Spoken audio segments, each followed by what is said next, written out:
Ako po si Mark Anthony Paraiso. Isa ako sa junior supervisor sa production. 5 years na ako sa Metapros, sa industry ng meat. Naggalak ako, siyempre, pero in the same time, kasi marami na akong napasukang trabaho na lagi akong 5 years na nagtatrabaho sa iba-ibang company. Pero ngayon lang kasi ako nagkaroon ng ganitong opportunity na magsalita sa ganitong scenario po. Nag-apply ako dito, pandemic kasi noon. Tapos, hindi ko expect na uwi ako ng Bulacan para magstay dito sa amin. Then, so dahil kailangan ko ng trabaho, may nag-offer sa akin na classmate ko, dating accounting dito, si Miss Grace Hison. So, siya yung nag-offer sa akin na mag-apply. Then, nagulat pa nga kasi ako nun dahil yung medical ko nun, company pa nagbayad. Kasi kailangan. So, bali, 10 lang kami dati nung nag-open yung planta, 10 lang kami nun. So, kami nag-open nung planta nito. Then, napunta ako dun sa processing, hanggang napunta ako sa warehouse. Ako yung humawak ng buong warehouse nun, that time. Then, nalipat ako ng production. Tapos, naging production assistant ako. Tapos ngayon po ako isang junior supervisor na po ngayon sa production namin. Marami akong natutunan kasi isa pa, first time kong pumunta sa ganitong sitwasyon o ganitong trabaho, planta, ganyan. Marami akong natutunan doon kasi kung paano mag-manage ng tao, kung paano humawak ng tao, kung paano bigyan yung sarili ko ng, kung 100 katao yung hawak mo, kailangan 100 din yung ugali mo eh. So, doon ko natutunan kung paano ko i-manage talaga yung sarili ko para sa kanila. Happy ako ngayon sa ngayon kasi dati talagang pagod ako eh. Kumbaga parang lahat ng area, lahat ng mga trabaho ng Metapros dito sa planta is nagawa ko na lahat. So, bali parang yun na siguro yung ko, kapalit ng pagod na ginawa ko before. Pagbabalance kasi ng trabaho tsaka sa personal life ko, medyo mahirap kasi lalo na breadwinner ako eh. Kumbaga, yun din yung pinangawakan ko na para tumagal dito kasi siyempre pag wala kang trabaho, hindi ka magkakaroon ng panggastos, pang buhay sa pamilya mo. Kumbaga, minsan nahihirapan ako na sumuko ba dahil minsan maraming problema sa planta na kahit paano naman nabibigyan naman namin ng solusyon, nabibigyan ko ng solusyon kahit paano. At the same time, pati yun sa family ko. Mahirap mag-i-balance talaga. Kaya ako umabot ng ganitong katagal siguro dahil nga isa rin sa family ko kasi sila lang yung meron ako. Minsan kasi nagkasabay-sabay yung problema sa planta, problema sa bahay. So parang lagi ko lang iniisip na family ko lang naman kasi lakas ko. Yung recognition na to, winner, parang ganun. Kasi parang sa 5 years na pinaghirapan mo, ito na yun eh. Mas lalo kang gaganahan na magtrabaho, magkaroon ng o galingan pa dun sa mga gawain na kailangan mong gawin. Ididikit ko sa sarili ko kasi para sa sarili ko din, para sa pamilya ko din. Ako si Jennifer De Leon, production staff sa Packaging 2. Ako po ay 5 taon na sa masaya po, thankful po. Isang karangalan po na makasama sa awarding ngayong taon. Noong una, akala ko hindi ako tatagal dito sa Metapros. Kasi po, mahirap sa una. Pero habang tumatagal, natututunan ko na po kung ano yung trabaho, yung araw-araw na routine. Kaya po, tumagal ako dito. Natutunan ko pong makisama at makisalamuha sa iba't ibang tao. Tiwala lang, habaan po yung pasensya. Disiplina lang po.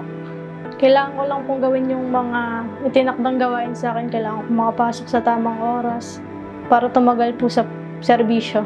Saya po ako na nakasama ako sa awardee. I'm Karen De Guzman, coordinator ng supply, 5 years in service. Isang malaking karangalan po para sa akin na maging bahagi ng service awardee ngayong taon. Lubos po ako nagpapasalamat at sisikapin na mas maging masipag at tapat sa aking tungkulin. Nag-start po ako noong 2019 pandemic po. Nagpapasalamat po ako na alam naman po natin lahat na ang hirap po ng buhay ng mga time na yun. Papasalamat po ako na hire po ako dito at hindi ko din po ina-expect na aabot ako ng ganito katagal. Sa tagal po ng paninilbihan ko dito, madami po ako natutunan, hindi lang po sa aspeto ng trabaho, kundi sa disiplina din po at pakikisama, maging responsable, flexible at yung kahalagahan po ng teamwork at proper communication. Salamat kasi nagpatuloy ka, hindi ka sumuko. Yung pagmamahal sa trabaho at pagmamalasakit sa kumpanya. Malaking karangalan po para sa akin yung pagkilalang ito dahil pinapakita po nito na nakikita o na-appreciate po yung mga sacrifices ko sa 5 years na yun. Alam naman po nating lahat na hindi po ganun kadali yung trabaho sa araw-araw. Pero po, dahil po sa pagkilalang to, masasabi ko pong sulit lahat ng pagod at tiyaga. Unang-una po sa dati naming manager, si Sir Marcon po, sa pagtitiwala niya po sa akin at tinanggap niya po ako dito. Kay Ma'am Mary, kay Ma'am Yuni, kay Ma'am She, sa patuloy po nilang paggabay sa amin, sa mga payo po nila. Ako si Maurice P. Andres, naka-assign sa processing area ng machine operator na stopper. Almost 5 years na rin po ako dito sa company. Unang-una, nagpapasalamat po ako kasi isa po ako sa kakataon bigyan na at makasama sa service awardee dito sa kumpanyang Metapros. Masaya kasi madalang ako tumagal sa trabaho pero dito tumagal naman ako. Unti-unti natuto, marami natutunan sa loob, iba, marami nakasama, maganda, marami kang mapupulot na hindi mo alam, malalaman mo rin pala dito sa loob. Yung trabaho, mahalin, siyempre, isa din to sa mga bread and butter, yung tawagin nga nila na, tsaka pangalawa, malapit. Mga natutunan ko, yung mga bagay na hindi ko alam, tuturo nila. So, ma-adapt ko sa sarili ko.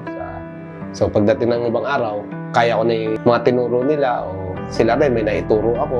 So, nagpapalitan lang kami ng nalalaman. So, habang lumalakad ang taon, unti-unti, maraming nadadagdag na kaalaman. So, bilang sa mga kasama, mahalin mo yung trabaho. So, yan. Kaya rin siguro po tumagal ako ng 5 taon.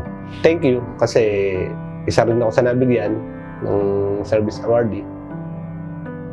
Ako po si Sherlyn Osarto, assigned from warehouse as warehouse supervisor in 5 years in service. Masaya siya kasi hindi mo expected na makakarating ka, mare-recognize ka, and not expected po na makakarating pa ako sa 5 years. Simula po ako ng 2020, time of pandemic. Yun po yung start ko ulit as Paramount member po. Nung time na yun is na-assign po ako kay Northstar as a customer service for 4 years. Then, after po noon, nalipat ako kay Metapros. And in the current, dito na po ako inabutan ng 5 years. Natayin ako ng sobra and na-improve po yung skills and yung sana po yan sa... Dati po kasi, di ba, pag umpisa tayo, hindi pa natin, wala pa tayong idea or kung ano po yung task na ibibigay sa atin. Sa una is, hindi pa natin alam no idea. Then, habang tumatagal po is, natututo tayo and nai-improve po yung skills natin. Sa balance po is, time management lang.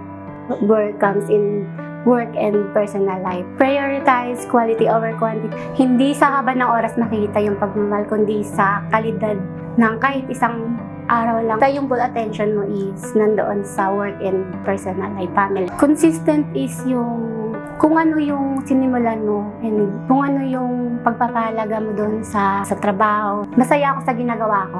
Kasi as long as masaya ka, tatagal ka sa trabaho.